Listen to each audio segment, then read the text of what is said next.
Hola a todas y a todos, soy Fer. Sean bienvenidos al canal Transvaloración del Pensamiento. En esta ocasión quisiera compartir con ustedes un comentario crítico sobre el cortometraje llamado Save the Royal Rabbit y reflexionar acerca de la narrativa que nos presenta desde un enfoque bioético. Antes que nada, me gustaría comentarles alegremente que ya es posible apoyar el contenido de este canal a través de una donación voluntaria en mi página de Patreon o por medio de mi cuenta de PayPal. Y con antelación, agradezco de todo corazón a los que gusten apoyar este pequeño proyecto. Los links se encontrarán en la descripción del video o en el primer comentario. Sin más, espero que mis palabras sean de su agrado.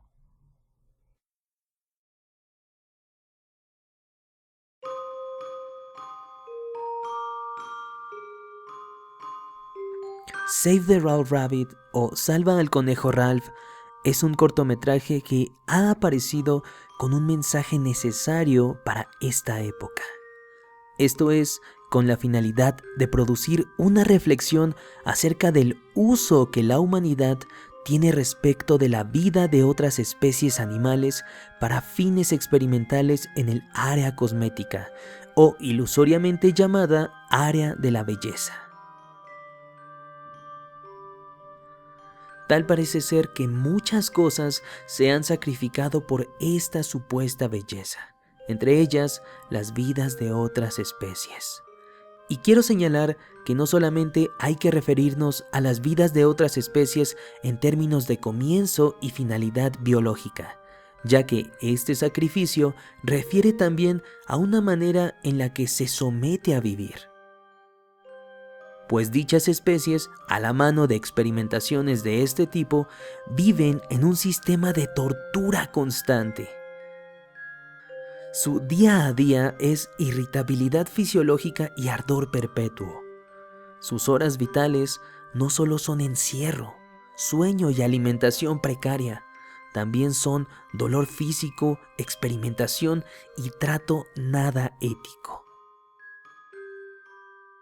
Soy consciente de que este tema puede expandirse todavía más a otros tipos de instrumentalización o incluso a sectores todavía más complejos como el uso de ciertas especies en el área médica, en el área del espectáculo o incluso en el área de la enseñanza, esto entre otros campos.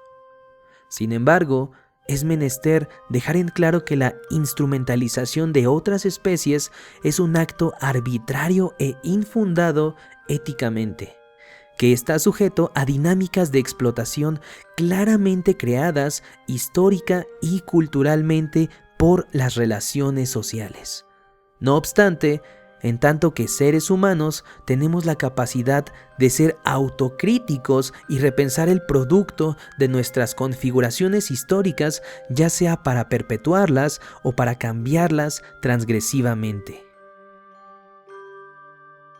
De esto es un buen ejemplo el cortometraje Save the Royal Rabbit, puesto que el aspecto central de dicho cortometraje, pese a que la acotación temática se concentre en el área cosmética, es mostrarnos crítica y crudamente el presupuesto que opera detrás de toda esta dinámica de producción tortuosa a otras especies. Esto es, que se da por sentado que en tanto que tenemos una supuesta superioridad hacia otras especies, podemos utilizarlas, servirnos de ellas para fines humanos, tal como si fueran objetos y herramientas, tal como si su dolor no existiera, o mejor dicho, como si éste no fuera importante, como si tuviera que sernos indiferente. Muy probablemente no pensemos o seamos conscientes de aquellos problemas que aparentemente no son tan evidentes para cada uno de nosotros. Sin embargo, es ahí donde los medios audiovisuales pueden hacernos caer en cuenta de ciertos aspectos de la realidad social. Ciertos aspectos que es necesario pensar para corregir poco a poco los errores marcados por nuestras huellas humanas. Al inicio del cortometraje, Ralph considera a su labor tortuosa como un trabajo del día a día. Algo que simplemente sucede y que simplemente no es de otra manera. Esto significa que el protagonista de esta macabra narrativa tiene normalizado un sistema de explotación que lo precede y lo adjudica como parte de su cotidianidad, como parte de su día a día. Independientemente de que esto tenga similitud con gran porcentaje de nuestro entorno social, hay que señalar que en el contexto de nuestro peludo y esponjoso protagonista, este trabajo tiene como pago un poco de alimento, el encierro y un sufrimiento fisiológico sujeto a horarios establecidos. Hasta este punto, podríamos señalar que parece ridículo que tengamos que antropomorfizar, darle lenguaje y forma humana a un escenario de manera audiovisual para comprender que la situación que se nos presenta en dicho cortometraje es deplorable y asqueante. Considero fervientemente que esta situación es realmente preocupante y, en efecto, dicha preocupación es legítima en tanto que es importante preocuparse por el sufrimiento de otro. Tal vez muchos tengan internalizada la idea de que en el entorno no humano, donde habitan otras especies, hay devoramiento y agresiones constantes. Sin embargo, esto es etológicamente un reduccionismo sobre el mismo entorno animal, ya que hay más complejidad dentro de las dinámicas grupales y cognitivas de otras especies que se muestran en el entorno natural. El trato a otras especies comienza a partir de considerar una separación jerárquica con respecto a ellas. Son demasiadas las posturas que separan lo animal de lo humano. En unos casos desde posturas arbitrarias y dogmático-religiosas que parten de la idea de que el ser humano es la mejor criatura de Dios y por tanto queda justificado el tener dominio sobre ellas. Sin embargo, y afortunadamente, incluso este tipo de ideas tiene sus versiones moderadas. Por ejemplo, en algunos personajes como Francisco de Asís, que a pesar de que concebía todo lo creado como creación divina, abogaba por que cada criatura orgánica como las plantas y otras especies merecían un grado de respeto en tanto criaturas hermanas. Por otro lado, también otro tipo de posturas nos recuerdan con justa razón el acercamiento íntimo que tenemos con la animalidad. Ya Derrida señalaba en su obra titulada El animal, que luego estoy siguiendo, que si bien es verdad que tenemos diferencias específicas con otras criaturas animales, también es verdad que estamos emparentadas con ellas. Y todo esto no significa que dichas diferencias nos conduzcan éticamente a un escenario de dominio y sometimiento. Entre otras cosas, también hay que mencionar concretamente las posiciones instrumentales que parten de una epistemología que me atrevería a llamar de perversa, pues conciben la realidad física y biológica como una estructura mecánica o como una gran máquina que puede entenderse si se estudian sus componentes de manera fría y calculada. La causa que me intriga de esta manera de concebir el mundo no es la manera en la que a partir de estos estudios se acerca a entidades meramente físicas, sino la manera en la que se acerca a entidades físico-sensibles.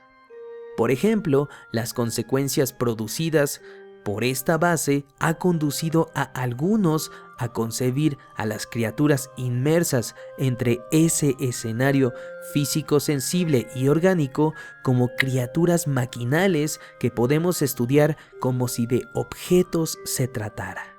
Y además servirnos de ellos como si fuesen objetos del mundo que podemos utilizar como herramientas para nuestras diversas actividades y finalidades humanas.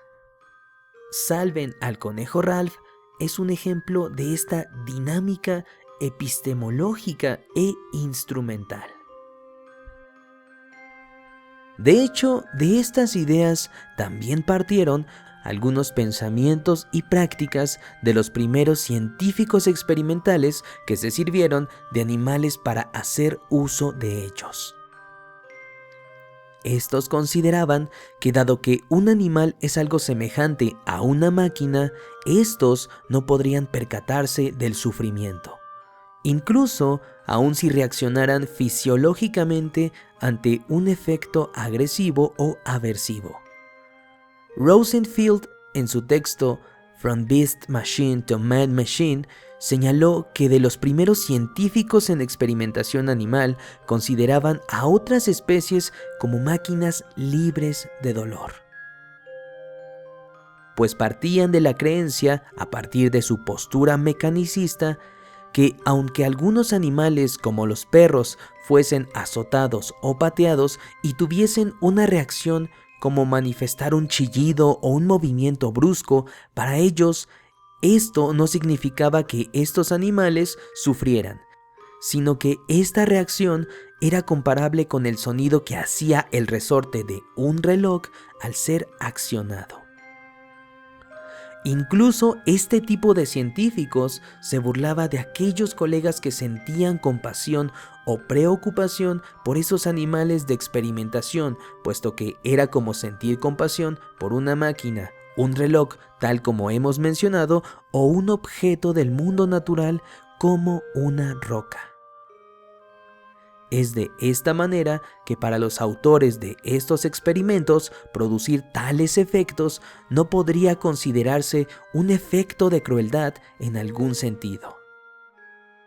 Por mucho tiempo en este campo experimental se consideró incluso que la capacidad de sufrir era netamente humana, y en consecuencia pensar que los animales, siendo similares a máquinas u objetos, sufrieran era una suerte de antropomorfismo, es decir, ver a los animales como si fueran seres humanos. Hasta este punto parece ser que ha habido un tiempo donde se había considerado la capacidad de sentir dolor y dar compasión restrictivamente a la humanidad. Vale la pena preguntarnos, ¿por qué históricamente gran parte de la humanidad se ha mostrado tan arrogante para sentirse privilegiada sobre otras especies, para ser la única en sentir dolor? ¿Por qué a la fecha no podemos dejar de tener tratos dolorosos con otras especies animales en cuestiones de experimentación? ¿Por qué en ciertas ocasiones se deja de lado pensar en alternativas para la experimentación? ¿Por qué no evitar todo tipo de trato cruel hacia la existencia de otras especies si es posible hacerlo? Considero importante que este tipo de preguntas deban meditarse críticamente para ser conducidas después a acciones personales, puesto que deberíamos poner en duda el seguir produciendo y reproduciendo mecanismos tortuosos para otras especies y comenzar a pensar en alternativas desde nuestra propia posición personal y situada. Esto significa que queda en cada uno de nosotros darnos cuenta cómo plantear nuevas maneras de convivencia y prácticas que no tengan implicaciones perversas o abusivas.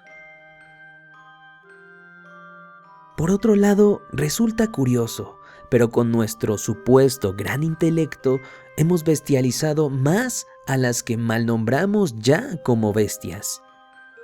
Nos creímos dueños de la razón e ignoramos cuando nos parecía beneficioso, claro, en nombre de nuestro déspota e ilustrado egoísmo, que somos producto de un resultado evolutivo y que por tanto un grado de mecanismos racionales o procesos cognitivos se encuentran en otros mamíferos, aunque sea en menor medida o en diferente manera de manifestarse. Además, es gracioso que veamos como bestial y salvaje a las sociedades de otras especies cuando el ser humano ha sido la única especie entre el reino animal que ha metodizado y sofisticado instrumentos para hacer sufrir a otros y no solo para alimentarse de ellos. Sobre todo, parece que resulta bastante conveniente que cuando hablamos de una otredad animal nos queramos alejar de ella, como si no perteneciéramos a la totalidad orgánica de la que ya de por sí todos formamos parte. Y tal como mencioné, este alejamiento se da porque insistimos ilusoria y tajantemente en diferenciar lo humano de lo animal, cuando realmente estamos incluidos en todo esto. Y como también dije, hay quienes sí se incluyen en el mundo animal, pero con un prejuicio de superioridad ontológica e intelectual, cuando realmente hemos perdido la capacidad de hacer herramientas, y es el caso que incluso una especie no domesticada sobreviviría por más tiempo que nosotros al aire libre. Tachamos a otras especies de salvajes irracionales, pero la humanidad históricamente ha demostrado con la fuerza de su civilización y su supuesta y potente creatividad e inteligencia crear conflictos, injurias y guerras, en ser más ruin y sofisticado con el dolor ajeno. Por supuesto que muchos otros podrían señalar que somos diferentes ante ciertas especies, y eso es verdad. Ellos no pueden hacer sumas matemáticas, ordenar oraciones complejas o demás actividades específicas. Pero de hecho, es el caso que cada especie tiene sus diferencias específicas, en tanto que todas forman parte de una taxonomía o clasificación propia, desarrollada así evolutivamente. En tanto, seres humanos no tenemos la vista de un águila o la velocidad de una pantera, pero eso no significa que tengamos una autoridad o legitimidad para causar sufrimiento de manera arbitraria a otras especies. Tampoco debería ser impedimento para que nos preocupemos por el sufrimiento de diversas especies y procuremos hacer algo al respecto. Considero que un paso fundamental es detectar el problema y el siguiente es planificar alternativas para combatirlo. Tener conciencia y autocrítica sobre este tipo de cuestiones éticas puede ayudarnos a ser más empáticos, por más complejo que suene, con aquellos que no son capaces de comunicar en lenguaje humano que están sufriendo, que están sintiendo dolor. Y retomemos un punto. Es verdad, el ser humano es un animal con ciertos atributos de racionalidad, distinguido del de otras especies, aunque yo pondría en duda la existencia de una racionalidad tajante y definitiva que constituye a todos los individuos tras la experiencia personal cotidiana. De hecho, pienso que bastantes más aparte de mí lo harían. Pero aunque otras especies no la posean al mismo grado o de la misma manera, hay que tomar en cuenta un hecho innegable señalado por bastantes filósofos de la ética, que en cuanto a sufrimiento, los animales son nuestros iguales. Deberíamos considerar su sufrimiento, y más aún si es resultado de un mecanismo social humano. Esto es algo a tomar en cuenta, algo que el cortometraje comentado en esta ocasión hace relucir. Isaac Bashevis, un escritor polaco judío que vivió en su propia experiencia los terrores de un holocausto, señaló que la vida de gran parte de los animales suele pasar por algo similar a lo que él crudamente vivió.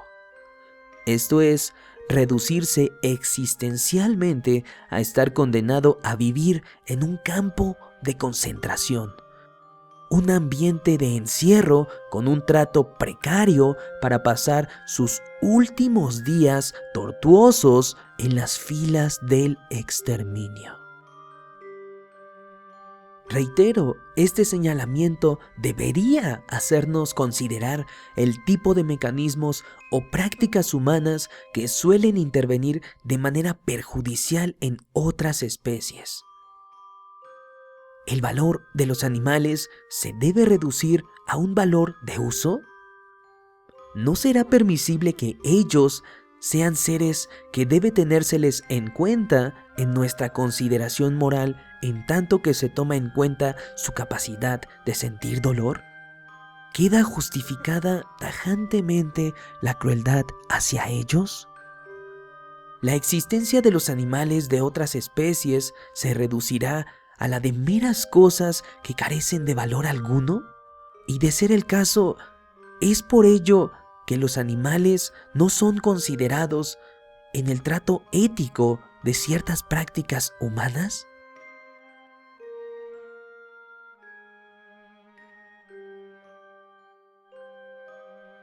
Es cierto que hay diversidad de problemas que a las sociedades humanas le quedan por afrontar.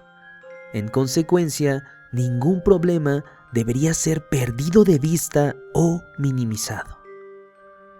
Es por ello que resulta menester poner la cuestión antes comentada sobre la mesa, pues es un problema que suele ser ignorado completamente. En otras ocasiones intenta ser ridiculizado, tal como lo hacían los primeros científicos que experimentaron con animales. O también, en otros casos, es como un problema que muchos no quieren ver, porque quizá no afecte directamente su vida. Sin embargo, es una cuestión realmente importante y que todos, en alguna ocasión, deberíamos considerar en nuestra vida. De ahí que tengamos que pensar críticamente en cómo no manchar más la historia de huellas cubiertas con sangre extraída de ciertos mecanismos de tortura innecesaria. De ahí que tengamos que dejar de restringir nuestra sensibilidad, preocupación y empatía con la mera humanidad, para de esa manera comenzar a ampliarla poco a poco. De ahí que tengamos que pensar y ser críticos con nuestras prácticas cotidianas y ver cómo éstas afectan a otros.